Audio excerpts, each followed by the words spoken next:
Saudara hadirin yang saya hormati,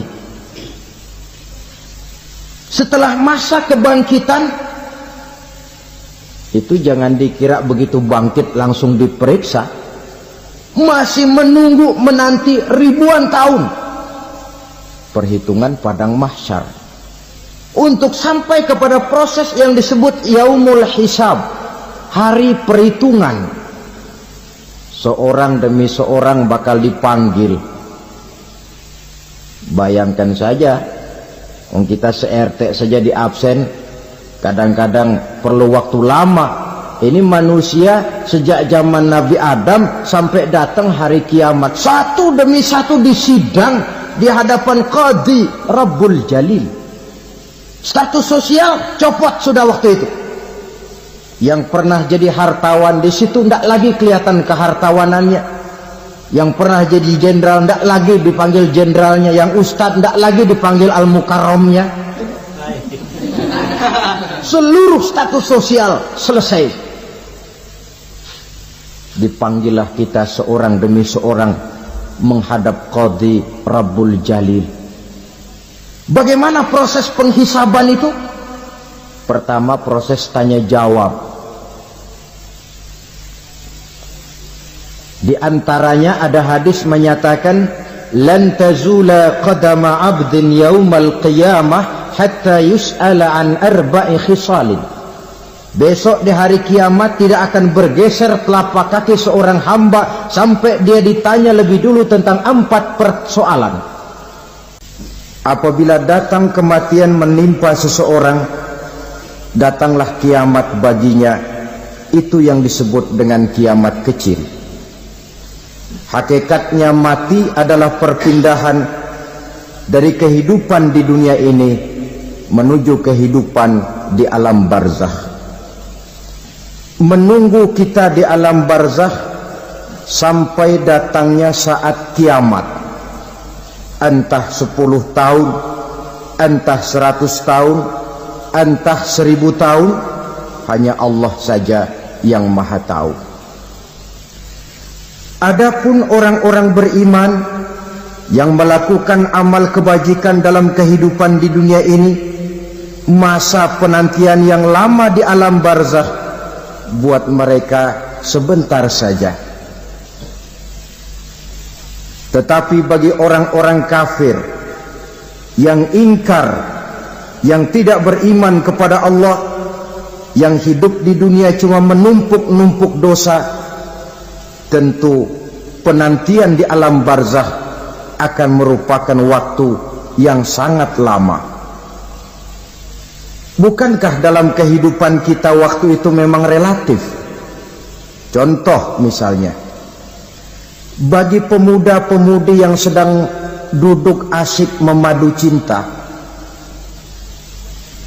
waktu 4-5 jam saja rasanya cuma 4-5 menit. Tenggelam oleh keasikan. Tapi buat orang yang berbaring di rumah sakit, meratap di balik-balik apa itu tembok derita kata lagu, di balik dinding-dinding penjara, sehari bagai seminggu, seminggu rasa sebulan, sebulan boleh jadi rasa setahun. Penantian yang sangat lama. Kapan kiamat itu akan datang? Ini rahasia Allah. Jangankan kita yang orang awam, baginda Nabi sendiri tidak diberitahu oleh Allah kapan kiamat itu akan terjadi. Tetapi sungguh pun demikian, banyak hadis-hadis yang menjelaskan ciri atau tanda-tanda datangnya kiamat. Nah, kalau sudah bicara soal tanda kiamat itu ada 2. Pertama yang disebut alamatus sughra, tanda-tanda kecil. Ini waktunya masih ada tenggang. Ada yang dinamakan alamatul kubra, tanda-tanda besar, artinya kiamat sudah diambang pintu. Apa tanda-tanda kecil dari datangnya hari kiamat itu? Misalnya kata Nabi, apabila ilmu sudah diangkat oleh Allah, artinya apabila ulama sudah banyak wafat, minat orang belajar agama berkurang, lalu kebodohan nampak merajalela di mana-mana, zina dikerjakan secara terbuka, minuman-minuman keras jadi kebanggaan, itu termasuk di antara tanda-tanda kecil terjadinya hari kiamat. Apalagi misalnya iza waladatil ammatu rabbataha, apabila budak sudah melahirkan tuan. Apa maksudnya? Ada yang mentafsirkan apabila anak sudah bisa membudaki orang tuanya. Orang tua yang melahirkan dia, yang membesarkan dia, demi setelah si anak besar jadi orang berpangkat, bertitel, berharta, berkedudukan, jadilah orang tua itu budaknya. Sehingga sering dibilang kalau orang tua kaya, anak jadi raja. Tapi kalau anak yang kaya, orang tua sering jadi budak. Apalagi munculnya fitnah yang bergelombang, timbul perang antara dua bangsa yang besar, waktu berjalan terasa sangat pendek sekali. Itu merupakan tanda di antara tanda-tanda kiamat. Termasuk di dalamnya sulit membedakan mana laki, mana perempuan. Kan kalau tanda-tanda kayak begini sekarang sudah banyak kita lihat kan. Ulama banyak wafat, penggantinya sulit. Zina dikerjakan berterang-terangan, minuman keras jadi kebanggaan, banyak anak membudaki orang tuanya, sulit membedakan mana laki mana perempuan. Kadang-kadang dari belakang kita lihat perempuan bener, begitu kita colek nengok jenggotan.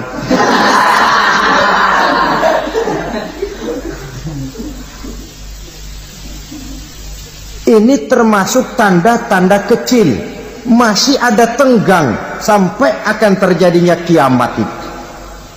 Nah, yang dimaksud dengan tanda-tanda besar, ini tanda besar artinya kiamat sudah di ambang pintu. Pertama, matahari terbit dari sebelah barat. Apabila matahari sudah terbit dari arah sebelah barat, tertutuplah sudah pintu taubat. Bersabda Nabi kita, la taqumus sa'atu hatta tatlu'a syamsu min maghribiha. Tidak akan datang hari kiamat sampai matahari terbit dari arah sebelah barat. Fa iza tala'at, manakala matahari telah terbit dari arah sebelah barat, wara'ahan nasu, manusia banyak menyaksikan itu, amanu ajma'un, mereka pun lalu beriman. Yang tadinya kafir, yang tadinya ingkar, yang tadinya membangkang, setelah melihat matahari terbit dari sebelah barat, buru-buru beriman, berlomba-lomba mengucap dua kalimat syahadat. Tapi apa yang terjadi? Kata Nabi, wadzalika hina la yanfa'u nafsan imanuha lam takun amanat min qabl. Hari itu adalah hari yang iman sudah tidak berguna lagi bagi seseorang apabila sebelumnya memang dia tidak pernah beriman. Au kasabat fi imaniha khaira, atau beriman tetapi tidak pernah melakukan kebajikan di dalam keimanannya itu. Hari yang sudah kasib, hari yang sudah terlambat, beriman tidak akan ada gunanya lagi. Ini pelajaran buat kita. Sebelum sang surya terbit dari sebelah barat, sebelum nafas sampai di tenggorokan, artinya pintu taubat masih terbuka. Kalau dua hal itu sudah terwujud, nafas sudah sampai di kerongkongan atau matahari sudah terbit dari arah sebelah barat, tertutuplah sudah pintu taubat. Tak ada lagi gunanya pangkat, jabatan, harta, bahkan beriman pun dalam suasana macam itu too late, kata orang Kulon. Sudah terlambat. Matahari terbit dari arah sebelah barat. Itu tanda besar, artinya kiamat sudah di ambang pintu. Lalu apalagi tanda besar? Munculnya Dajjal. Dajjal artinya pendusta-pendusta yang menyesatkan manusia. Ada dua macam Dajjal, saudara. Ada Dajjal kecil. Ini Dajjal kelas teri. Kalau ini sejak zaman Rasulullah sudah ada itu. Tiap zaman ada. Di zaman Rasulullah misalnya ada yang bernama Aswad al-Unsi dari Yaman. Ada yang namanya Musailamah al-Kazzab dari Yamama. Ada yang namanya Ibnu Sayyad dari Madinah. Ini Dajjal-Dajjal di zaman Rasul. Musailamatul Kazzab memproklamirkan diri jadi nabi dia. Di zaman Rasul masih hidup. Ini Dajjal zaman Nabi. Di zaman sahabat muncul Dajjal-Dajjal. Di zaman kita sekarang ini Dajjal-Dajjal pun gentayangan. Dajjal-Dajjal kelas teri. Kerjanya mendustakan manusia, menyesatkan manusia, memalingkan manusia dari jalan yang benar dan diridhoi oleh Allah Subhanahu wa taala. Adapun yang merupakan tanda besar dari datangnya kiamat, Dajjal-Dajjal kelas kakap. Pembohong-pembohong besar yang menyesatkan masyarakat manusia berpaling dari jalan Allah mengikuti jalan mereka. Apa sih ciri Dajjal itu? Kata Nabi dalam hadis Bukhari Muslim, Innad Dajjala, sesungguhnya yang namanya Dajjal itu yakhruju, satu saat akan muncul mendekati hari kiamat. Wa inna ma'ahu ma'an, si Dajjal ini membawa air. Wa naran, dan juga membawa api. Dua simbol. Di tangan yang satu dia bawa air, di tangan yang satu dia bawa api. Wa ammal ladzi yarahu an-nasu ma'an fanarun, adapun yang orang banyak lihat air, hakikatnya adalah api. Yang dilihat api, hakikatnya adalah air. Oleh sebab itu, kalau api yang ditawarkan, ambillah air. Kalau air yang ditawarkan, pilihlah api. Maksudnya apa ini? Ini bahasa simbol, saudara-saudara. Dajjal bicaranya seolah-olah untuk kepentingan manusia, menawarkan surga. Surga yang dia tawarkan hakikatnya neraka. Hai manusia, kalau kau mau bahagia, jangan dekat-dekat dengan agama. Sholat itu tidak efektif dan efisien, tidak produktif dari segi ekonomi itu. Menghadiri majelis taklim cuma buang-buang waktu. Tahajud, tasbih, tahlil, baca Quran, apa itu? Pekerjaan mubazir saja. Hidup ini cuma sekali, masa yang cuma sekali, manfaatkan dengan sebaik-baiknya. Mumpung, dibawanya sifat mumpung, tetapi dalam pengertian yang sangat negatif. Bicaranya seolah-olah untuk kepentingan manusia, tetapi sebenarnya menjerumuskan manusia. Menawarkan air, tapi sebenarnya api. Menawarkan api, tapi hakikatnya air. Buat apa kamu sholat? Buat apa kamu bayar zakat? Buat apa kamu puasa? Surga yang dicanangkan Dajjal, hakikatnya neraka. Neraka yang digambarkan Dajjal, pada dasarnya adalah surga. Jadi memutarbalikkan fakta itu kerjaan Dajjal. Yang hak jadi batil, yang batil dibilang hak, yang benar jadi salah, yang salah malah jadi benar. Tuntunan disuruh jadi tontonan, tontonan malah menjadi tuntunan. Itu pekerjaan Dajjal profesinya. Zamannya Nabi Adam, Dajjalnya kan iblis. Betul? Betul. Apa sih gang kerayuan iblis itu? Allah setelah menciptakan Nabi Adam kan bilang, Adam, kau dan istrimu Hawa tinggal di surga ini. Seluruh fasilitas yang ada di surga persilahkan kau nikmati. Satu yang tidak boleh, jangan coba-coba dekati pohon khuldi. Dekat saja jangan, apalagi sampai memetiknya. Datang Dajjal yang namanya iblis ini.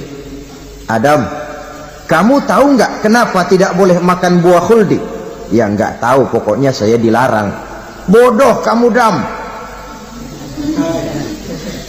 Khuldun artinya kekal. Kalau kamu makan itu buah, kau akan kekal di surga buat selamanya. Allah tidak kepengen, maka dilarang kamu makan buah khuldi. Kalau kau ingin kekal di surga, Adam, makan saja. Saya bicara begini ini untuk kepentingan kamu, Adam. Ini kan ciri-ciri Dajjal. Bicaranya sih seolah-olah untuk kepentingan Nabi Adam, hakikat sebenarnya menjerumuskan Nabi Adam supaya ingkar dan melanggar larangan dari Allah Subhanahu wa ta'ala. Jadi setelah muncul Dajjal, timbul kekacauan-kekacauan di masyarakat. Banyak yang terpengaruh, terpedaya dan terpesona, termasuk mereka yang memproklamirkan diri jadi nabi, mereka yang memproklamirkan diri jadi rasul di zaman sesudah Rasulullah wafat. Itu adalah Dajjal. Maka saya ingatkan, kalau di zaman kita sekarang ini ada orang ngaku jadi nabi, ada orang ngaku jadi rasul, biar bahasa Arabnya kental, Quran hafal, hadis ribuan hadis hafal, biar pakai serban sampai menyengser ke tanah, bahasa Arabnya fasih, tapi dia mengaku jadi nabi, jadi rasul, kita umat Islam wajib tidak percaya. Wajib untuk tidak percaya. Itulah Dajjal zaman kita sekarang ini. Tidak mustahil mereka datang mempengaruhi orang-orang awam supaya berpaling dari Rasulullah, mengikuti mereka. Nah, di akhir zaman nanti, mendekati hari kiamat, Dajjal ini muncul. Dajjal kelas kakap, menyesatkan masyarakat manusia untuk berpaling dari Islam, mengikuti seruan mereka. Apalagi di antara datangnya kiamat itu, tanda yang besar itu, turunnya Nabiullah Isa al-Masih, putra Maryam. Menurut berbagai hadis yang sahih, Nabi Isa al-Masih nanti akan turun lagi, tidak membawa risalah yang baru, tapi meluruskan risalah Islam ini yang telah banyak ditinggalkan oleh masyarakat. Bahkan ada hadis menjelaskan beliau akan membunuh Nabi, mematahkan kayu-kayu salib, lalu melaksanakan haji dan umrah mengikuti syariat Nabi Muhammad, bukan membawa agama baru. Menjadi semacam mujaddid, reformer, menyelamatkan manusia dari bisikan Dajjal. Bahkan ada riwayat yang menjelaskan bahwa Nabi Isa berhasil mengalahkan Dajjal, mengembalikan masyarakat manusia kembali kepada ajaran Islam yang datang dari Allah, dibawa oleh Rasulullah Sallallahu Alaihi Wasallam. Dengan kata lain, turunnya Nabi Isa bukan sebagai Nabi dan Rasul baru, tetapi mengikuti syariat Nabi kita Muhammad Sallallahu Alaihi Wasallam. Saudara hadirin, ibu-ibu hadirat yang saya hormati, kemudian apalagi di antara tanda-tanda besar akan datangnya kiamat itu? Keluarnya asap atau awan. Kata Nabi, inna min asrati sa'ah dukhanan yamla'u ma bainal masyriqi wal maghrib. Di antara tanda-tanda kiamat, munculnya awan atau asap yang memenuhi antara langit dan bumi. Ini pun diperkuat dalam surah Ad-Dukhan ayat 10. Fartaqib yauma ta'ti as-sama' bidukhanin mubin fayughshan nas hadza azabun alim. Bagi orang-orang yang beriman, mereka biasa-biasa saja. Tapi bagi orang kufur, datangnya asap dan awan ini merupakan azab yang kelewat pedih. Barangkali sedikit mendekati gambaran tentang azab yang pedih ini, saya ingatkan alam pikiran kita kepada peristiwa yang belum lama terjadi. Pernah dengar berita bocornya reaktor nuklir di Chernobyl, Uni Soviet? Pernah dengar? Nah, bocornya reaktor nuklir di Chernobyl yang mengakibatkan ratusan bahkan sangat mungkin ribuan nyawa. Cuma satu reaktor. Bagaimana kalau seluruh cadangan nuklir yang dimiliki oleh para negara adik kuasa ini diledakkan? Bahkan yang konon menurut catatan, cadangan nuklir yang dimiliki bersama oleh Amerika dan Rusia sekarang ini sudah sanggup memusnahkan 6 miliar manusia. 1,5 kali lebih banyak dari jumlah manusia yang nongkrong di permukaan bumi ini. Saudara-saudara hadirin yang saya hormati, lalu saat mendekati hari kiamat, apalagi tandanya setelah Nabi Isa wafat pada saat turunnya yang kedua kali, lalu Allah meniupkan angin sejuk, semua orang-orang beriman, orang-orang baik wafat, sehingga penghuni bumi ini cuma tinggal lagi terdiri dari orang-orang kafir. Tidak ada lagi di bumi ini yang bisa mengucapkan Allah. Sehingga dalam hadis qudsi itu ada keterangan, innallaha azza wa jalla yaqulu li Israfil. Allah pernah pesan kepada malaikat Israfil, kata Allah, Israfil, iza sami'ta qailan yaqul Allah Allah fa akhirin nafah 40 sanatan ikraman liqailiha. Hai Israfil, apabila kau dengar di permukaan bumi masih banyak orang yang mengucapkan Allah Allah, maka tunda sangkakala kiamat itu 40 tahun.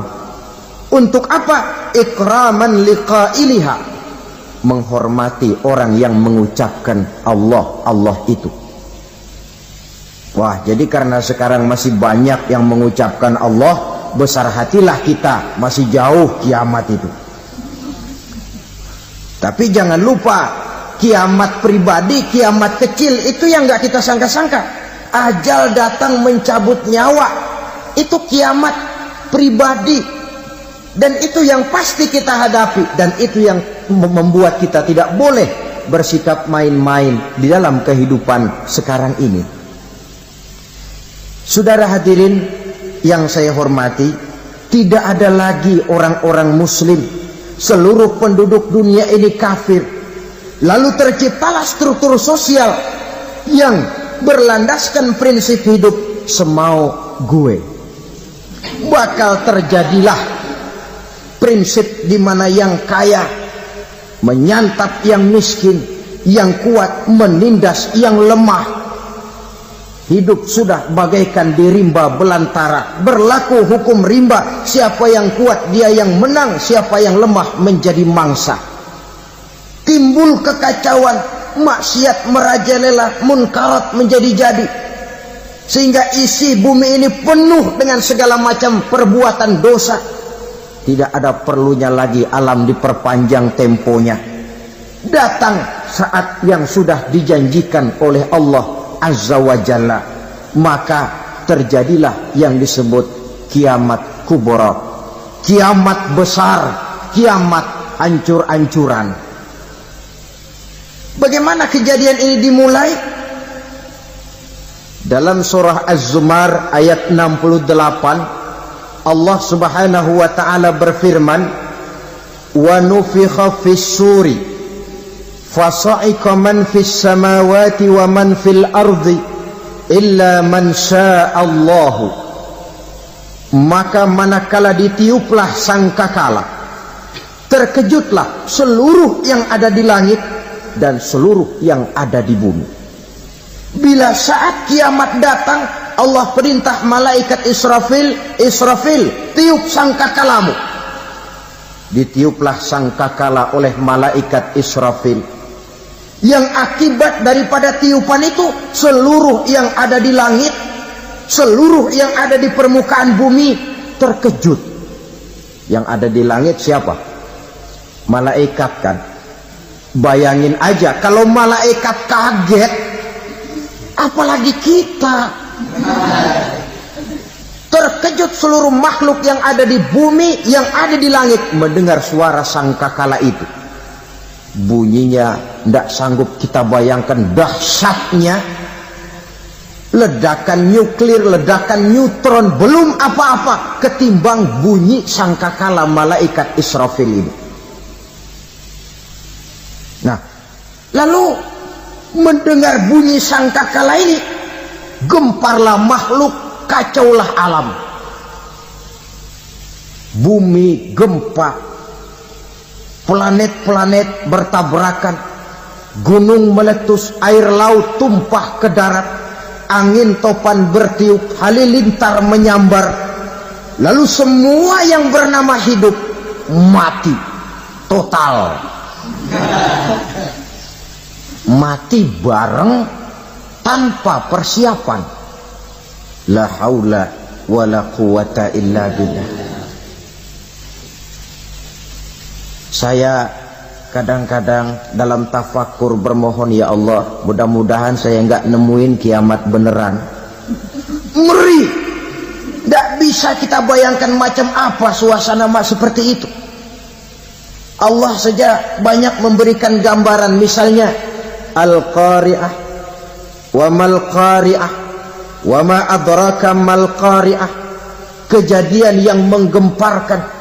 Tahukah kamu apa kejadian yang menggemparkan itu?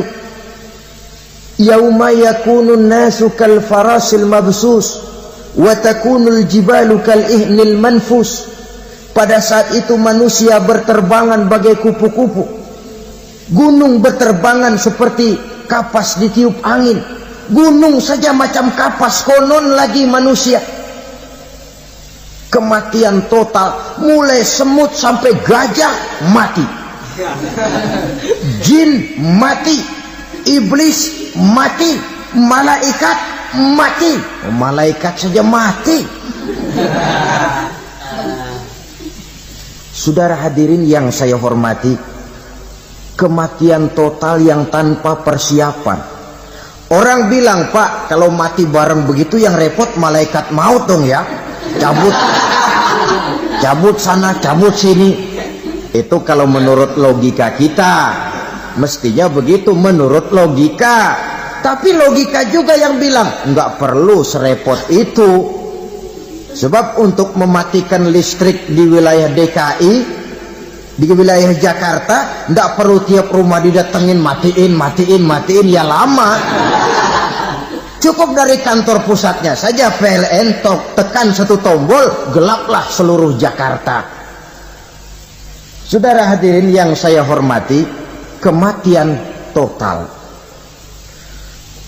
Lalu setelah kematian total, planet-planet juga mati, dalam arti tidak bergerak dan beredar. Angin mati, dalam arti tidak bertiup. Air mati, dalam arti tidak ada riak gelombang. Pokoknya semua mati. Kullu nafsin za'iqatul maut, semua yang bernafas mati. Dalam ayat lain, kullu man 'alaiha fan, semua yang ada di permukaan bumi fana. Yang kekal cuma Allah Subhanahu wa ta'ala. Yang paling belakang mati malaikat maut dan malaikat Israfil. Tapi mati juga sesuai dengan janji Allah. Menurut hadis Bukhari Muslim dari Abi Hurairah, masa tenggang waktu antara kematian total pada tiupan sangkakala pertama dengan proses kebangkitan pada tiupan sangkakala kedua 40 lamanya. Tidak dijelaskan oleh Abi Hurairah 40 jam, apa 40 hari, apa 40 tahun. Hadis-hadis cuma menyebutkan 40 saja. Sunyi alam, yang tinggal cuma Allah saja lagi. Ketika itu Allah berseru-seru, katanya, limanil mulkul yauma, siapa para penguasa hari ini? Mana itu raja-raja dan penguasa yang dulu mengaku jadi Tuhan? Fir'aun, mana Fir'aun sekarang? Yang dulu jadi raja, merasa berhasil, sombong, lalu tidak mau turun-turun dari kekuasaannya, sampai kepada puncak kekurang ajarannya, mengangkat diri jadi Tuhan. Mana itu Fir'aun? Namrus, mana sekarang Namrus? La ilaha illa ana, ternyata tidak ada Tuhan lain selain daripada aku, kata Allah.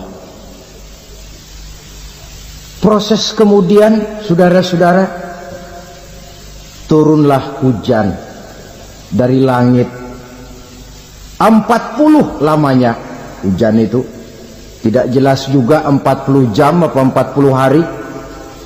Setelah air turun membasahi, datanglah tiupan sangkakala yang kedua. Semua yang bernama mati bangkit dari kuburnya masing-masing. Ini yang disebut Yaumul Ba'thi, hari kebangkitan. Allahu Akbar. Pada saat kita bangkit dari kubur kita masing-masing, kumpul di padang mahsyar namanya. Bayangin aja, saya sendiri nggak sanggup bayangin. Manusia sejak zaman Adam sampai zaman kiamat kumpul bareng di tempat sama. Berapa banyaknya itu?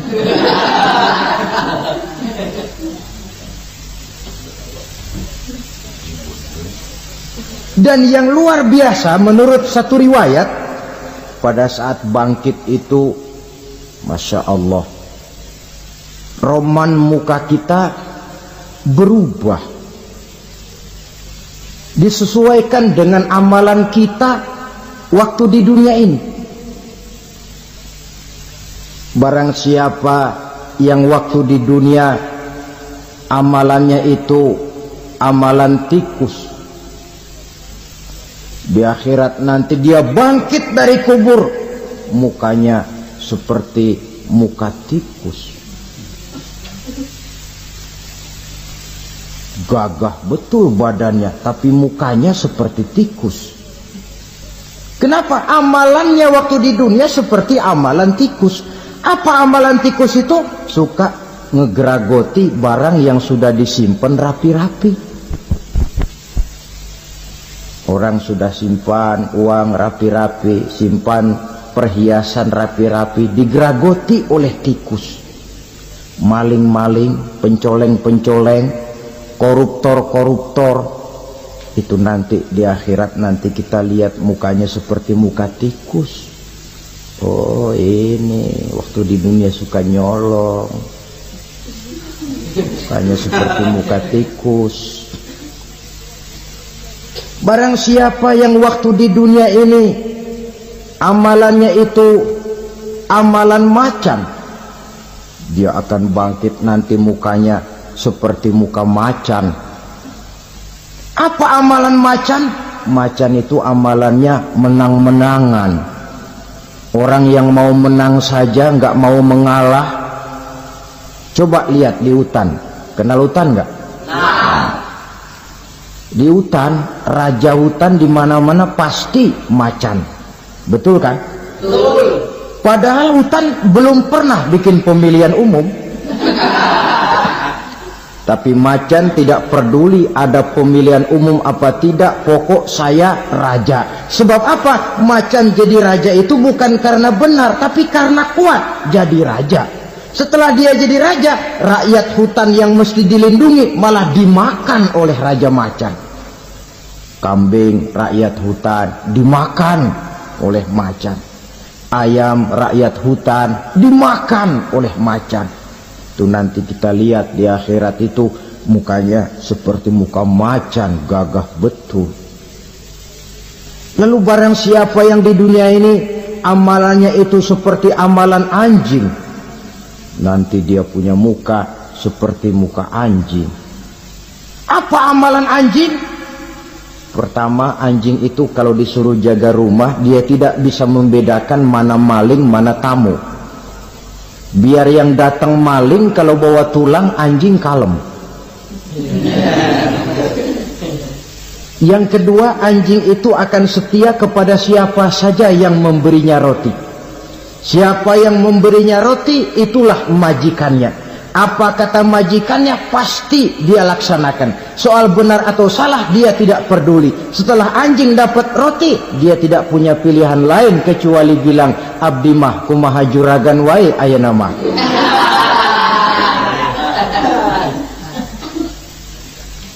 Saudara hadirin yang saya hormati, berkumpul di padang mahsyar, tiap orang sibuk dengan persoalannya masing-masing. Matahari waktu itu didekatkan oleh Allah, panas luar biasa. Ada yang saking panasnya itu mencucurkan peluh keringat sampai sebatas mata kakinya. Ada yang keringatnya sampai sedengkulnya, ada yang keringatnya sampai sepusatnya, ada yang keringatnya mengalir sampai sebahunya, ada yang kelelap oleh keringatnya sendiri, sementara orang di sampingnya nggak apa-apa. Bergantung lagi amalan dia waktu di dunia ini.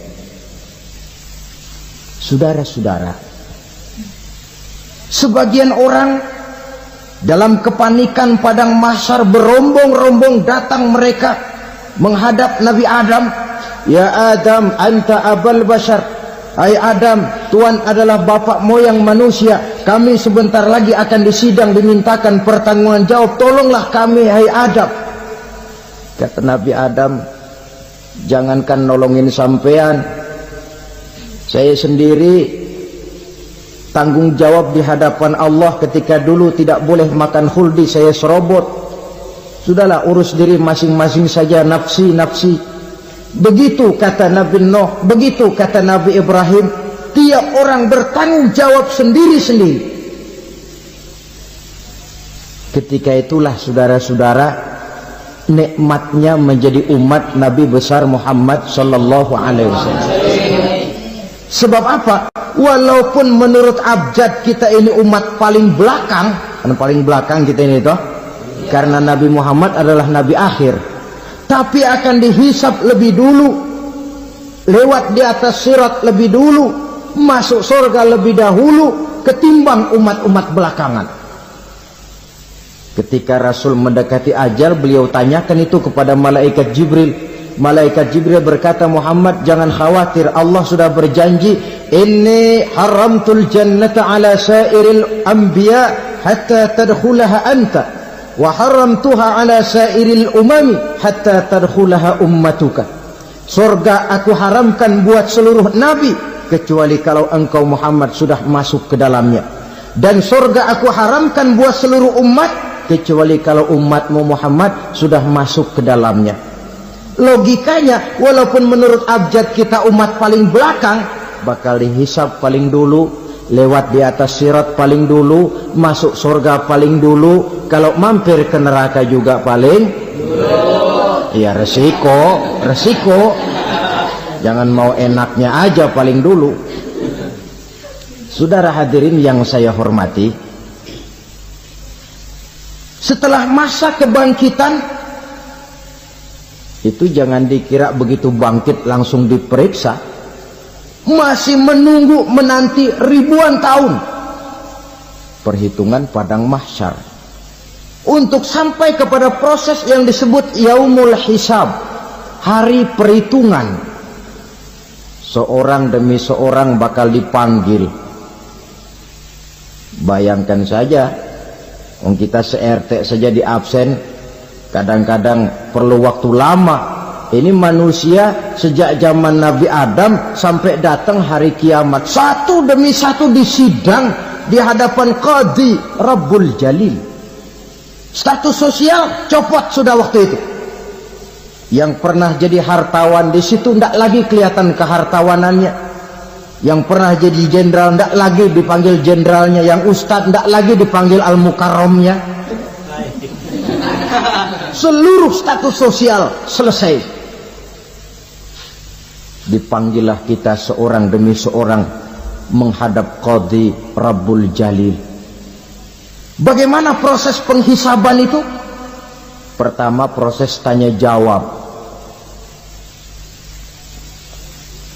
Di antaranya ada hadis menyatakan, lan tazula qadama 'abdin yaumal qiyamah hatta yus'ala an arba'i khisalin. Besok di hari kiamat tidak akan bergeser telapak kaki seorang hamba sampai dia ditanya lebih dulu tentang 4 persoalan. Tentang ilmunya. Kemana ilmu itu diamalkan? Tentang umurnya. Di mana umur itu dihabiskan? Tentang masa mudanya. Kemana masa muda itu dipakai? Tentang hartanya. Dari mana harta itu didapat dan kemana harta itu dibelanjakan. Ini termasuk proses tanya jawab. Jadi kalau istilah pengadilan dunia, nama Fulan bin Fulan. Kamu waktu di dunia diberikan umur panjang untuk apa? Pernah mengalami masa muda, kemana kau habiskan masa remajamu? Kau diamanahkan ilmu, dengan apa ilmumu kau amalkan? Kau diberikan harta, dari mana harta kau dapat, kemana kau belanjakan? Tak seorang pun yang bisa mungkir. Sebab apa? Dikala itu yang menjadi saksi bukan orang. Yang menjadi saksi adalah seluruh anggota badan kita. Tangan bicara, kaki jadi saksi terhadap seluruh amalan yang pernah kita kerjakan pada saat kehidupan di alam dunia ini. Selesai proses tanya jawab, lalu diperlihatkan buku catatan kita waktu hidup di dunia ini. Jangan lupa Allah itu menyiapkan 2 superkomputer kepada kita. Sebelah ditempelin sebelah kanan, yang sebelah tempelin di sebelah kiri. Komputer itu namanya Raqib dan Atid. 2 malaikat yang apabila baik kita lakukan, refleks saja akan menulis kebajikan kita. Jahat kita kerjakan akan tertulis. Catatan itu nanti diperlihatkan kepada kita. Waduh, alangkah malunya pada saat diperlihatkan catatan kita, buku rapot kita merah melulu. Barangkali diperiksa sambil diomelin, brengsek lo. Buku merah melulu begini, bagaimana waktu hidup di dunia? Tidak cukup diperlihatkan buku catatan kehidupan, rekaman kehidupan. Rekaman kehidupan kita secara utuh sejak terlahir sampai ajal datang merenggut nyawa. Barangkali mirip dengan video sekarang ini, di mana terekam dengan baik seluruh kegiatan kita sejak yang sekecil-kecilnya sampai kepada yang sebesar-besarnya. Untuk kemudian kita pun menerima balasan. In khairan fa khairun wa in syarran fa syarrun. Kalau baik ya baik balasannya, kalau jahat ya jahat juga balasannya. Catatan-catatan kita diberikan. Kalau banyak kebajikannya diberikan di tangan kanan dengan cara yang halus. Kalau banyak kejahatannya diberikan dari sebelah kiri atau dilempar dari belakang. Itulah sebabnya sejak di dunia ini kita sudah mohon kepada Allah. Ketika berwudu membasuh tangan kanan, apa kita bilang? Allahumma a'tini kitabi biyamini wa hasibni hisaban yasira. Ya Allah, berikan saya kitab di tangan kanan, dan kalau saya memang perlu dihisap, hisaplah saya yang seringan-ringannya. Tangan kiri berlindung kita kepada Allah. Jangan sampai diberikan kitab di tangan kiri atau dari arah sebelah belakang. wa a'udzubika an tu'tiya kitabi bishimali aw min wara'i zuhri, dari arah sebelah belakang. Na'udzubillah min dzalik. Setelah selesai lewat proses penghisaban, lewat mizan, timbangan, maka yang sudah selesai dihisab itu bergeraklah menuju sirat, jembatan yang terbentang menuju surga melalui neraka. Saudara-saudara, panjangnya perjalanan sirat itu memakan waktu ratusan tahun. Tetapi orang yang lewat di atas sirat pun macam-macam, bergantung amalannya ketika di dunia ini. Ada yang lewat di atas sirat itu kalbarkil khatib, seperti kilat yang menyambar, lep, sudah sampai dia di surga. Cepat bukan main.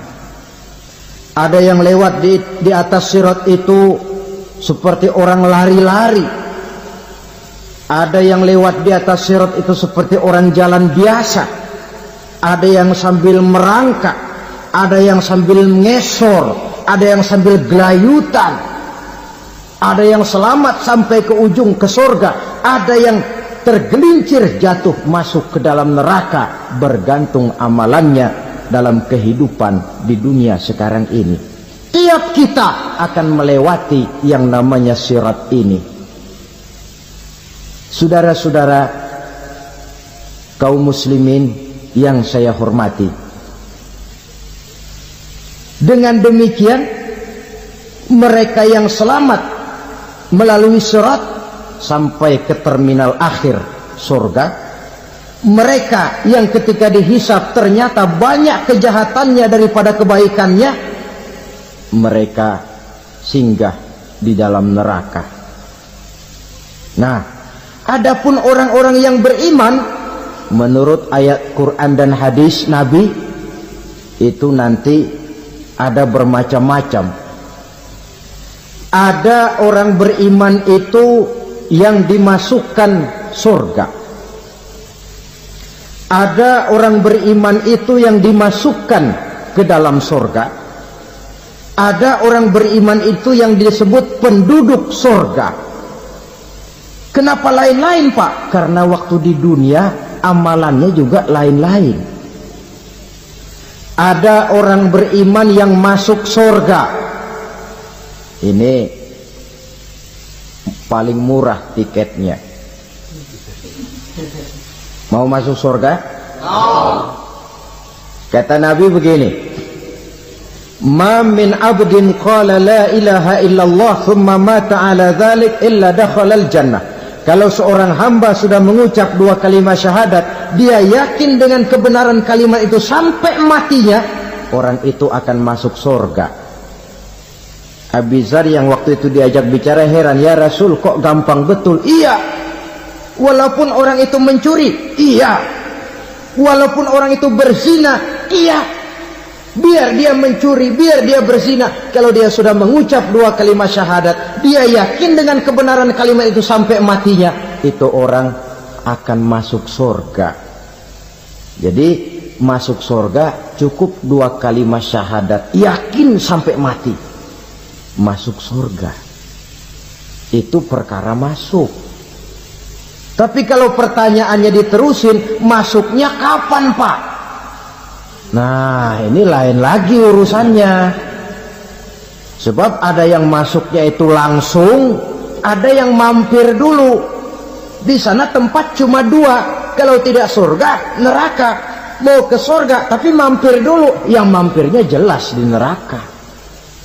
Kenapa? Dalam hadis qudsi ada riwayat, nanti itu di akhirat, setelah Allah selesai mengatur penduduk surga masuk surga, yang neraka masuk neraka, Allah berkata kepada malaikat Malik, malaikat Malik, labaik ya Allah, itu bajingan-bajingan tengik, manusia-manusia durjana yang waktu di dunia tidak mau sujud, jauh dari ulama, gemar melakukan yang munkarat dan maksiat, hidup di tengah masyarakat selalu jadi bibit keonaran.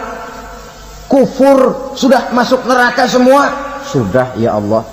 Nah, kalau sudah, coba sekarang kamu masuk, Malik.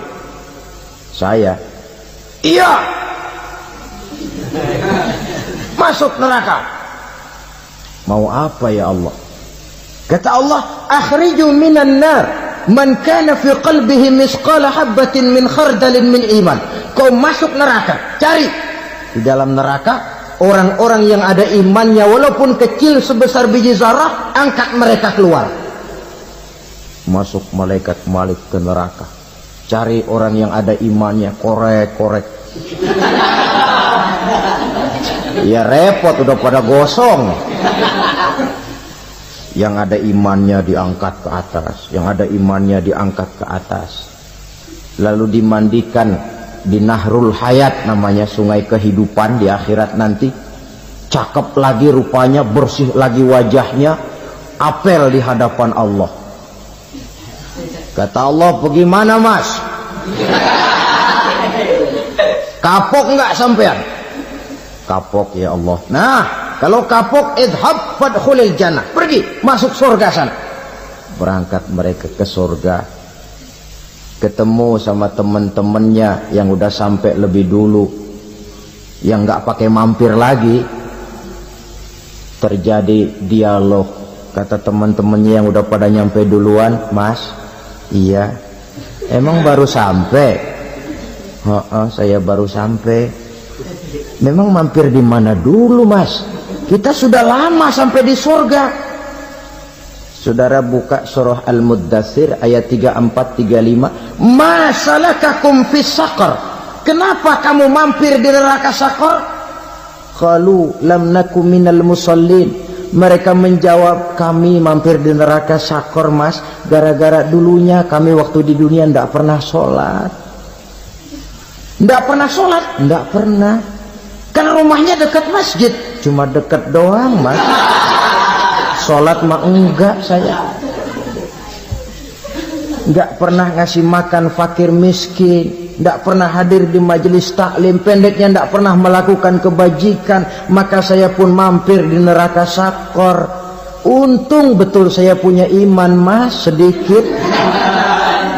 Waktu hidup di dunia dulu saya pernah mengucap 2 kalimat syahadat. Sekali-kalinya waktu mau kawin. Masya Allah. Untung saja kawin. Kalau nggak kawin polos.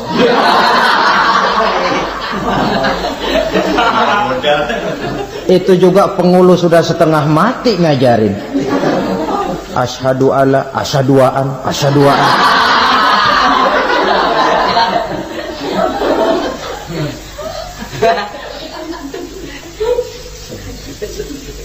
Ini namanya masuk surga, ada mampir dulu. Ada pula orang mukmin itu yang dimasukkan surga. Namanya dimasukkan kan terima beres. Saya masuk ke rumah, jalan sendiri, cari tempat sendiri. Saya dimasukkan ke dalam rumah, terima beres, pokok ada di dalam, itu dimasukkan namanya. Nggak pakai mampir. Tapi tentu tiketnya lebih mahal ketimbang yang pertama tadi. Apa kata Allah? Innal ladzina amanu wa amilus shalihat la ukaffiranna anhum sayyi'atihim wa la udkhilannahum jannah. Sesungguhnya orang-orang yang beriman kemudian beramal soleh, kami hapuskan segala dosa dan kesalahannya, kami masukkan mereka ke dalam surga. Lihat ayatnya, Allah yang memasukkan, kita yang dimasukkan. Tidak pakai transit, tidak usah mampir. Cuma tidak cukup syahadat, tidak cukup amanu, tapi diiringi dengan wa'amilus sholih. Iman, amal. Tidak cukup syahadat, lalu dibuktikan dia sholat, dia zakat, puasa, lalu dia melakukan berbagai macam kebajikan. Ini yang menyebabkan dia tidak pakai mampir di tempat yang bernama Saqar. Lalu ada pula orang mukmin itu yang disebut penduduk surga. Wah, ini sudah VIP ini.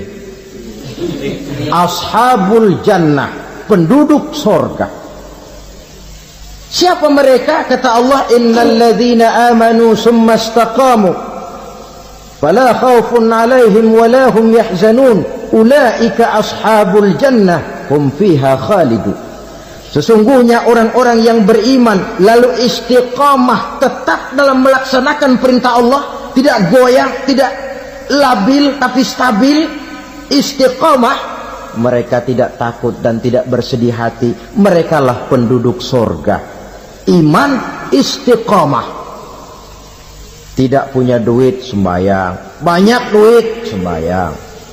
Miskin, sembahyang. Kaya, tetap sembahyang. Istiqamah. Kadang orang kalau susah rajin ke masjid, banyak duitnya ngelihat masjid melengos. Itu yang dibilang waktu miskin hamba Allah, setelah kaya jadi hamba harta. Bergeser, tidak ada nilai istiqomahnya. Saudara-saudara, dengan begitu penduduk neraka itu dua. Ada penduduk permanen, ada penduduk yang semi permanen. Yang semi permanen orang-orang beriman yang mempunyai dosa besar. Mereka masuk ke neraka untuk menerima azab sesuai dengan dosanya. Bila selesai masa azab itu, mereka akan diangkat untuk ditempatkan kembali ke dalam surganya Allah Subhanahu wa ta'ala. Nah, dikala itulah saudara-saudara, ada yang disebut syafaat dari Rasulullah Sallallahu Alaihi Wasallam. Tapi tentu jangan lupa, syafaat ini ibarat kain menambal dia. Kita punya kain bolong-bolong sedikit, syafaat yang menambal.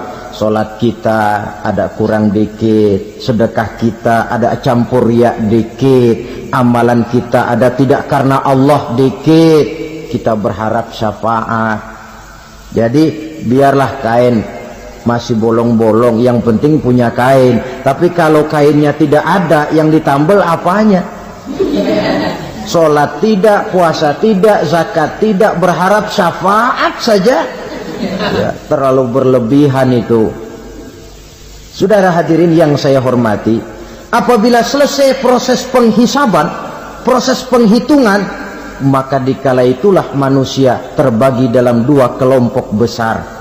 Fariqun fil jannah wa fariqun fis sa'ir.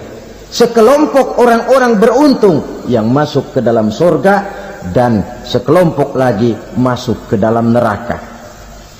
Akan memakan waktu untuk menceritakan sifat surga dan neraka, tapi insya Allah pada kesempatan pertemuan lain saya sampaikan.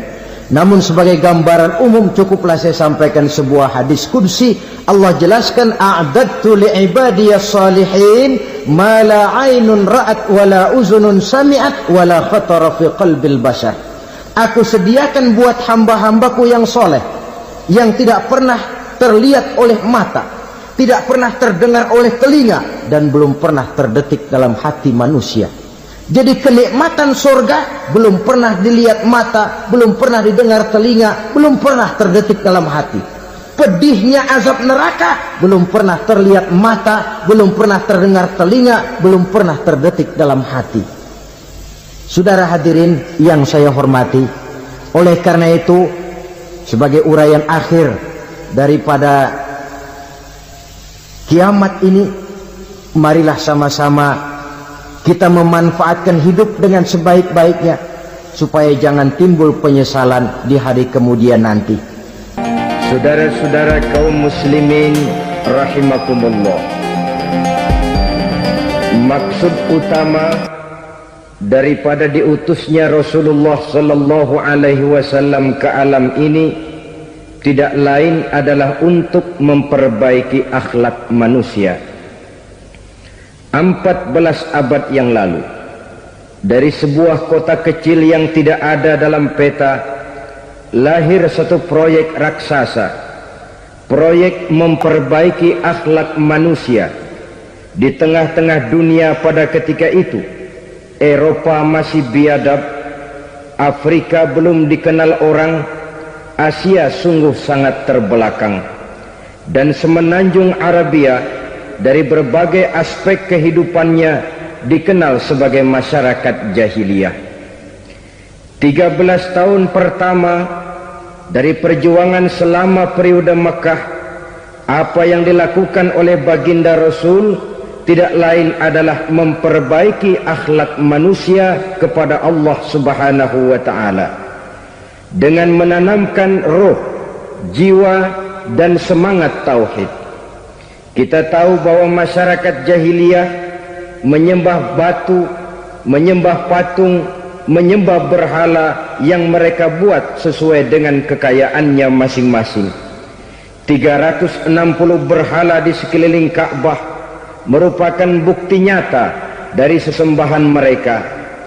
Yang kaya membuat berhala dari emas lalu disembah, yang setengah kaya bikin patung dari perak lalu disembah, yang hampir miskin bikin Tuhan dari kayu lalu disembah, yang miskin benar tepung terigu diadonin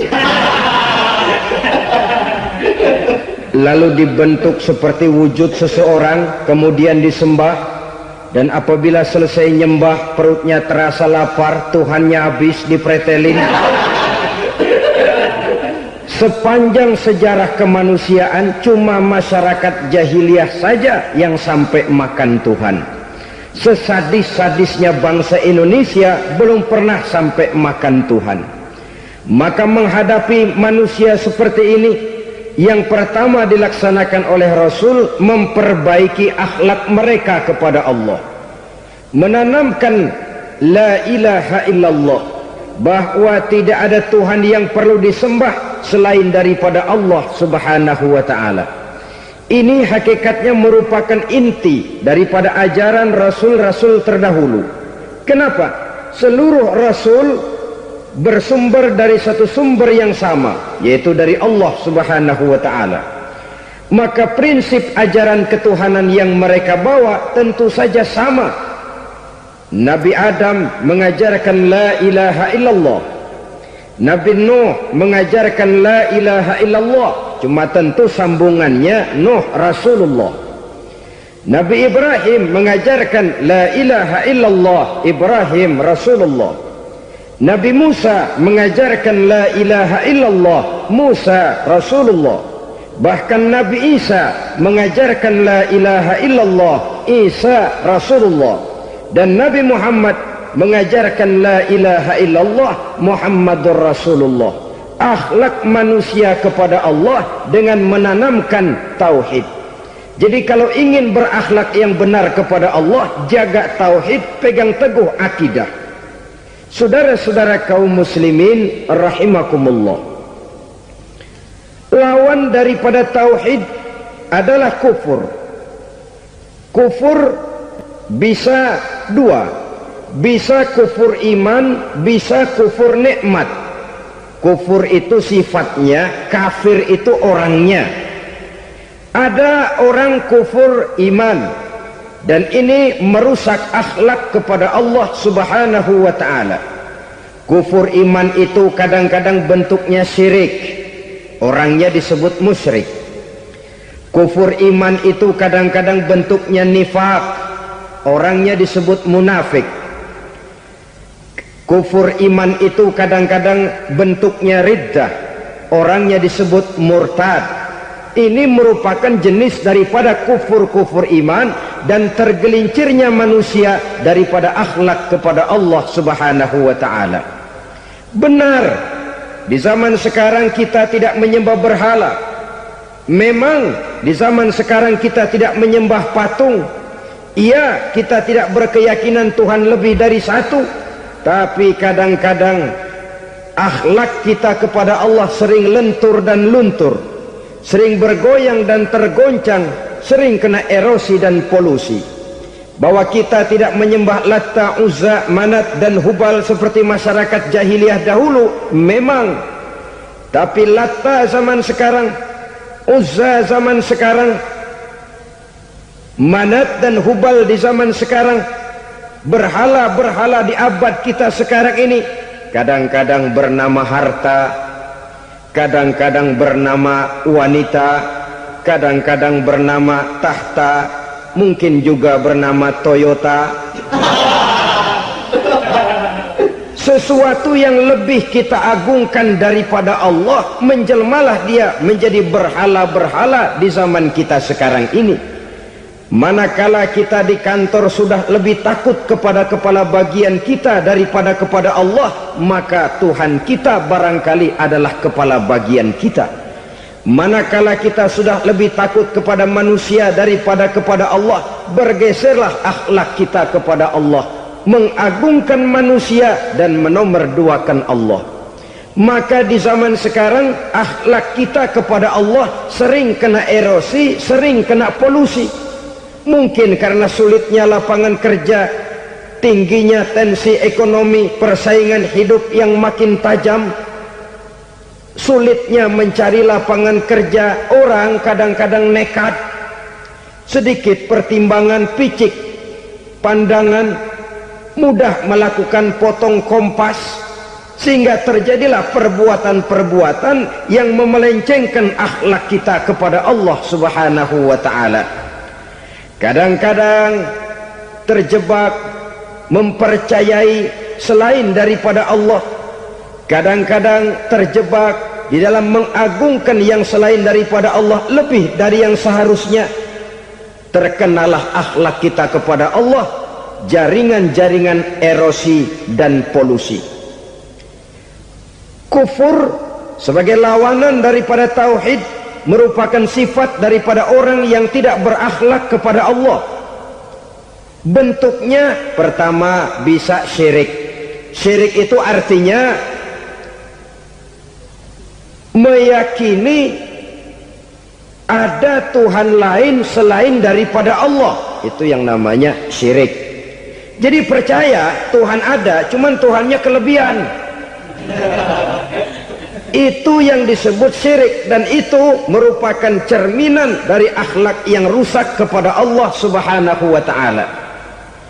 Berkeyakinan Tuhan lebih dari satu, berkeyakinan bahwa Tuhan itu beranak atau diperanakkan, atau mengagungkan sesuatu sama dengan Allah, atau menjadikan yang selain Allah sebagai tujuan akhir daripada perjalanan kehidupan ini, maka itu sudah terjebak kita dalam musyrik. Dan syirik satu dosa yang tidak berampun. Bahasa kasarnya, yang namanya syirik itu jenis bapak moyangnya dosa. Saudara-saudara, sebab itu saya pesan, kalau memang terpaksa, biasanya yang tinggal di kota-kota besar itu kalau tidak kepengen dosa kan susah. Kalau terpaksa harus bikin dosa, cari yang kecil-kecil saja, yang kira-kira taubatnya gampang. Umpamanya pulang sholat Jumat nukar sendal, umpama yaitu jelas dosa. Tapi dosa yang taubatnya agak mudah. Jangan sampai terjebak ke dalam syirik, menyekutukan Allah. Kalau sudah menyekutukan Allah, Allah dimadu, murka benar Allah kepada kita. Innallaha la yaghfiru ayyushraka bih wa yaghfiru ma duna dzalika liman yasha. Allah tidak akan memberi ampun kepada orang yang menyekutukannya dengan sesuatu, tapi Allah mau mengampunkan dosa yang selain itu bagi orang yang dikehendakinya. Jadi orang-orang yang sudah terjebak syirik, menyekutukan Allah, meyakini ada Tuhan lain selain daripada Allah, meyakini Tuhan beranak atau diperanakkan, bagaimanapun baiknya mereka di dunia, bagaimanapun sosial jiwanya, bagaimanapun pemurah tangannya memberikan santunan dan pertolongan kepada orang lain, kalau sudah syirik, seluruh nilai kebaikannya akan tidak ada gunanya lagi, karena tidak ada tempat nilai kebaikan itu bergantung. Sedangkan kita berbuat baik agar diterima oleh Allah.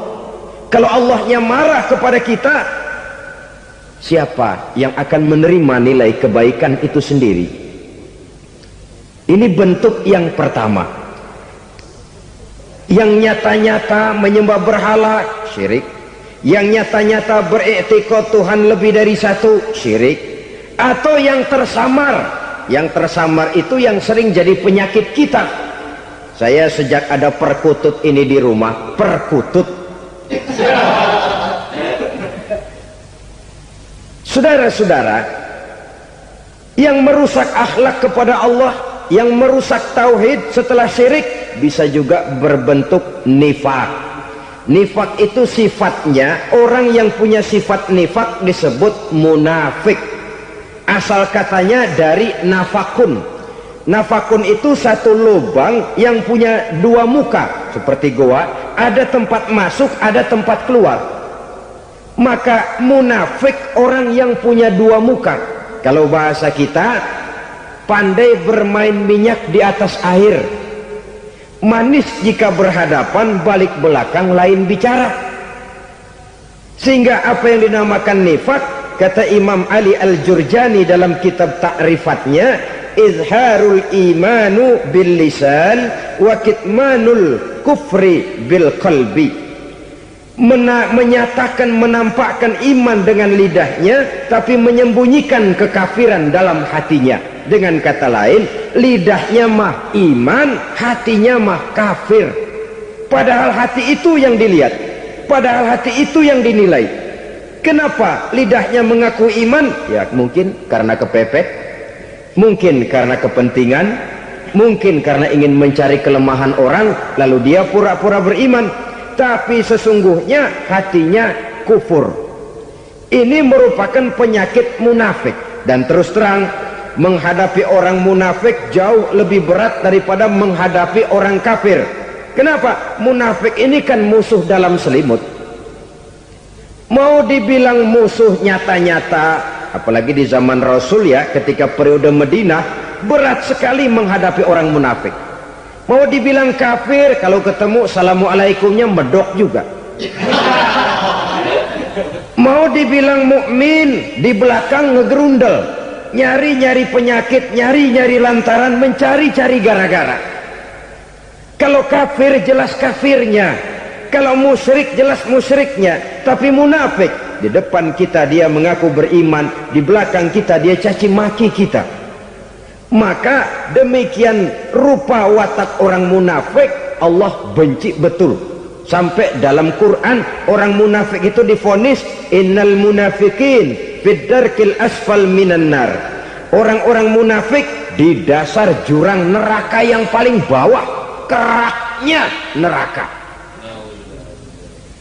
Saudara-saudara kaum muslimin rahimakumullah, sebab munafik sangat berbahaya, membahayakan umat, membahayakan agama.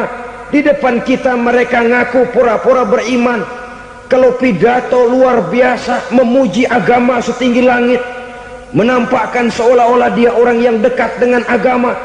Saudara-saudara, agama penting, agama mutlak. Tapi yang ngomong begitu agamanya apa? Remeng-remeng. Cuma sekedar lipstick, cuma sekedar dekorasi, cuma sekedar kamuflase buat ngibuli orang lain.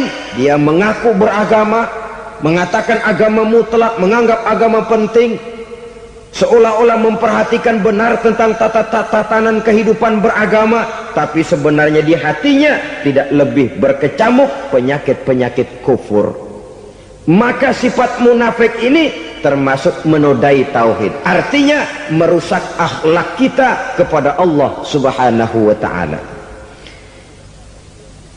Sifat yang ketiga yang juga merusak akhlak kita kepada Allah dinamakan riddah. Riddah itu sifatnya, orang yang punya sifat riddah disebut murtad. Murtad keluar dari Islam. Keluar dari Islam tentu tadinya di dalam Islam. Oleh satu perbuatan dia bisa menjadi murtad. Misalnya tadinya dia iman benar kepada Allah, tapi melarat. Kadang-kadang sehari masak, 3 hari libur. Akhirnya oleh kesulitan ekonomi dia tidak kuat. Ada yang menawarkan kebaikan, dibawain supermi, dibawain obat-obatan, diberikan beras. Goyah imannya. Keluar dia dari Islam, ikut agama orang yang memberikan pertolongan kepadanya, memilih kesenangan sebentar dengan mengorbankan kebahagiaan yang kekal. Maka orang semacam itu riddah sifatnya, murtad orangnya, keluar dari Islam.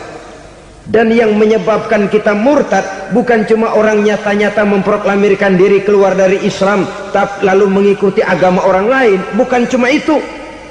Mengakui ada Rasul lagi sesudah Nabi Muhammad bisa menyebabkan kita murtad. Mengingkari nikmat Allah bisa menyebabkan kita murtad. Meyakini semua agama benar bisa menyebabkan orang menjadi murtad. Meragukan kesempurnaan dan kelengkapan Al-Quran bisa menyebabkan orang jadi murtad. Mengingkari sunnah bisa menyebabkan orang menjadi murtad. Banyak hal-hal yang bisa mendatangkan penyakit riddah dan membuat pelakunya menjadi murtad, dan ini menodai akhlak kita kepada Allah Subhanahu wa ta'ala. Itu tadi kufur iman, saudara-saudara. Nyata-nyata mengingkari Allah, baik dalam bentuk syirik, nifak, ataupun riddah. Kufur yang kedua dinamakan kufur nikmat. Apa itu kufur nikmat? Sitru ni'matil mun'im au ya'malu fi mukhalafatil mun'im. Menutup-nutup nikmat Allah atau melakukan perbuatan yang menentang, bertentangan dengan kehendak yang memberikan nikmat. Jadi kufur nikmat pertama, nutup-nutupin Tuhan jalingin. Duit lu banyak amat, dari mana? Gua kerja. Lalu kerjanya nomor satu. Orang yang berakhlak kepada Allah, dia akan menjawab, kamu uangnya kok banyak, dari mana? Rezeki dari Allah. Caranya, saya kerja. Kerja itu cara, rezeki itu dari Allah datangnya. Bukankah di zaman sekarang kita sering terpleset? Ini merupakan cerminan dari rapuhnya akhlak kita kepada Allah Subhanahu wa ta'ala. Karena usaha saya memang, karena saya peras keringat banting tulang, tentu. Tapi sadarkah kita bahwa sepanjang yang bisa kita lakukan cuma berusaha, peras keringat banting tulang, pergi pagi pulang sore? Tapi bisakah kita memastikan hasil usaha kita? Apalagi yang paling dekat, misalnya saja yang sungguh-sungguh di luar jangkauan kemampuan kita, soal rezeki, soal jodoh, soal maut, kitakah yang mengatur? Kitakah yang menentukan? Subhanallah, manusia sungguh tidak berdaya menghadapi tiga hal paling pokok ini. Rezeki, kita cuma bekerja. Kitakah yang menentukan? Tidak. Kita berusaha saja, rezeki belum pasti dapat. Apalagi kalau kita tidak berusaha. Jangan terjebak dalam fatalisme, belum perang udah nyerah. Emang dasar rezeki datangnya dari Tuhan, gak usah kerja, dan ntar juga kalau dia datang. Dari mana datangnya? Kerja saja belum tentu dapat rezeki, apalagi kalau tidak kerja. Yang jelas usaha perlu, kepastian itu urusan Allah. Ini akhlak kepada Allah Subhanahu wa ta'ala. Jodoh juga begitu. Kita berusaha, kita berupaya, Allah menghendaki lain jadinya. Maut juga begitu. Siapa sih yang pengen ngadepi maut? Siapa sih yang pengen mati? Siapa sih yang pengen ketemu malaikat Israel? Tidak seorang pun kalau ditanya, kecuali mereka yang putus asa ya. Kalau otaknya masih normal, mau mati mesti belakangan dulu dah dikit. Tapi yang satu itu, saudara, kalau dia sudah datang, tenaga mana yang bisa menolak? Kalau dia sudah berkunjung, kekuatan mana yang bisa menghindar? Kalau dia sudah ingin bertemu, kemana kita bisa melarikan diri? Manusia sepanjang yang dia lakukan hanya berusaha, tapi kepastian, ketentuan dari Allah Subhanahu wa ta'ala. Orang yang kufur nikmat, nutupin Allah. Dia merasa rezekinya adalah mutlak peras keringatnya, seolah-olah Allah nggak punya peranan apa-apa di situ. Oh, ini kan saya bisa rumah begini karena saya kerja keras. Oh, ini mobil saya begini, saya kerja keras. Peras keringat, banting tulang, keras.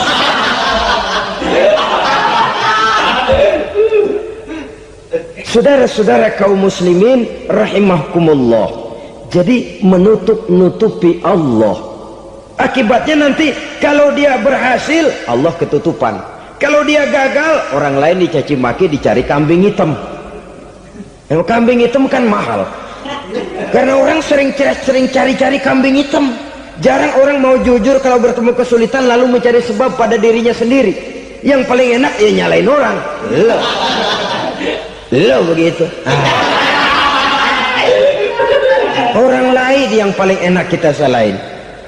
Au ya'malu fi mukhalafatil mun'im, atau dia melakukan sesuatu yang tidak sesuai dengan kehendak yang memberikannya nikmat.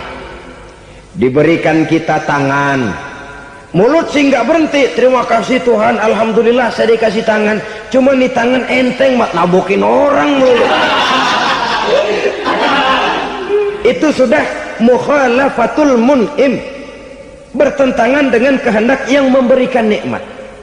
Diberikan harta, mulutnya mah basah, terima kasih Tuhan, alhamdulillah dikasih harta, tapi pelitnya minta ampun, kikir koret medit. Ini juga termasuk kufur nikmat, mempergunakan suatu nikmat bertentangan dengan kehendak daripada yang memberikan nikmat itu sendiri. Saudara-saudara kaum muslimin rahimakumullah, oleh karenanya kufur iman memang lebih bahaya daripada kufur nikmat. Tapi jangan lupa, kufur nikmat bisa menyeret orang kepada kufur iman. Nah kalau Allah udah dialingin, Tuhan sudah dinomor duain, lama-lama kenapa dia tidak mendewakan dirinya sendiri, mendewakan pangkatnya, mendewa-dewakan otaknya, mendewa-dewakan kemampuannya? Pada awalnya dia memang cuma kufur nikmat, tapi lambat laun kalau ini tidak diobati secara pasti, orang akan mengarah kepada kufur iman. Bisa berbentuk syirik, bisa berbentuk nifak, bisa berbentuk riddah. Saudara-saudara, oleh karena itu menjaga akhlak kepada Allah mutlak penting. Sebab apa? Kita tidak berakhlak kepada manusia saja, kita dikucilkan dari pergaulan. Kalau kita tidak berakhlak kepada Allah, dikucilkan oleh Allah. Hadis qudsi menyatakan, man lam yashkur ala na'mai wa lam yasbir ala balai falyakhruj min tahtis samai falyatlub rabban siwaya. Kata Allah, siapa orang yang tidak mau bersyukur terhadap nikmat yang aku berikan kepadanya dan tidak mau sabar terhadap ujian yang aku berikan kepadanya, falyakhruj min tahtis samai, persilahkan saja keluar dari kolong langitku, waliyatlub rabban siwaya, tolong cari Tuhan lain selain daripada aku. Murka Allah, diusir, cuman gak kedengeran aja. Siapa yang tidak mau syukur terhadap nikmatku, siapa yang tidak mau sabar terhadap ujian yang aku berikan kepadanya, persilahkan keluar dari kolong langitku ini, cari Tuhan lain selain aku. Nah, langit Tuhan yang punya, Tuhan kita lawan, diusir dari kolong langit, mau pindah ke kolong mana?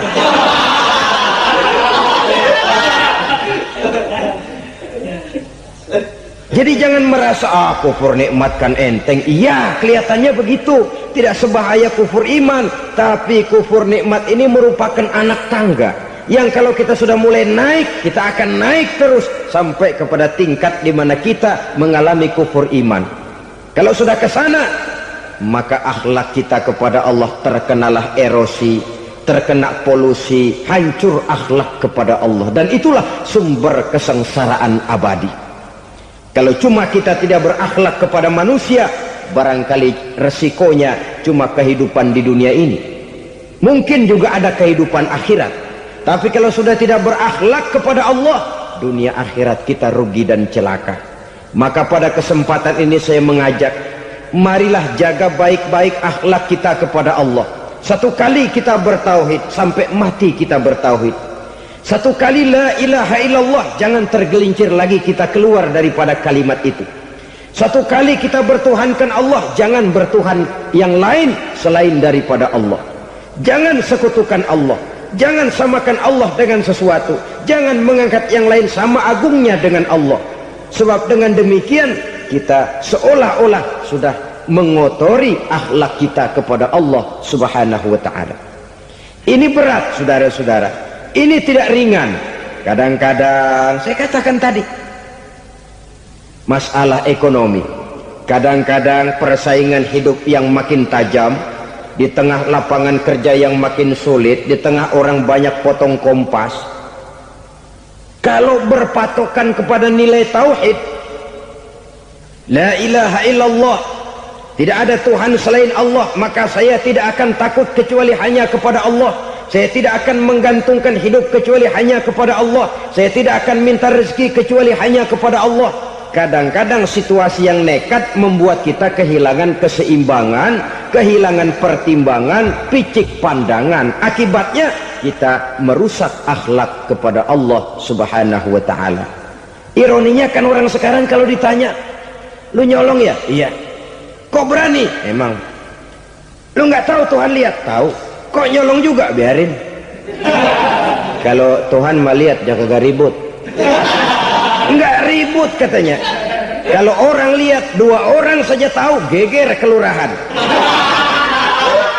Ini kan sudah mendustai dirinya sendiri, sudah merusak akhlaknya kepada Allah Subhanahu wa ta'ala. Tuhan enggak ribut katanya. Saudara hadirin yang saya hormati, jadi oleh karenanya akhlak kita kepada Allah merupakan basis daripada kehidupan beragama. Kalau itu sudah mulai rapuh, mulai terkena erosi dan polusi, mulai rusak, dikhawatirkan nanti nilai ibadah kita kepada Allah juga akan turut ambruk karenanya. Saudara-saudara kaum muslimin rahimakumullah, tugas yang kedua memperbaiki akhlak manusia kepada sesama manusia. Kita tahu Islam sesuai dengan namanya adalah agama damai. Maka akhlak manusia kepada sesama manusia menempati porsi yang penting dalam kehidupan beragama. Bagaimana seorang muslim bergaul, bertata krama terhadap sesama manusia. Mari kita lihat lebih jauh persoalannya. Untuk memudahkan pembicaraan dari kacamata agama, kita kelompokkan saja manusia itu dalam 2. Pertama yang seiman, dan yang kedua yang tidak seiman. Yang tidak seiman itu kita sebut saja kufur atau kafir. Nah, kepada yang kafir pun kita diajarkan untuk berakhlak, apalagi kepada yang memang nyata-nyata seiman, sekeyakinan, seakidah. Kemanapun Islam datang, ke negara manapun ia masuk, ia tidak menaburkan kerusakan. Jadi tidak benar kalau orang pernah itu menggambarkan, saking sentimennya seorang orientalis pernah menggambarkan Nabi Muhammad di tangan kirinya Quran, di tangan kanannya pedang, menggambarkan seolah-olah Islam dikembangkan dengan kekerasan. Sebenarnya tidak sama sekali. Kalaupun dalam sejarah perkembangan Islam pernah terjadi perang, maka perang dalam Islam sesungguhnya apabila kita amati sejarahnya bukan untuk memaksakan agama, karena memang agama tidak bisa dipaksakan, tetapi justru untuk mempertahankan agama dari segala macam hambatan, rintangan, hinaan dan fitnahan. Tapi kemanapun yang jelas Islam masuk, dia tidak pernah membuat kekacauan, kerusuhan ataupun penghancuran. Candi Prambanan bahkan dipugar, gereja-gereja tidak ada yang dihancurkan oleh umat Islam. Kenapa? Islam agama damai. Soal agama, soal lakum dinukum waliyadin, la ikraha fid din, qad tabayyana ar-rusdu minal ghayy. Tidak ada paksaan dalam beragama, sebab nyata yang benar dengan yang tidak benar. Belum pernah ada orang kafir masuk ke perkampungan orang Islam lalu dikejar-kejar, diteriakin kafir, kafir, sunatin.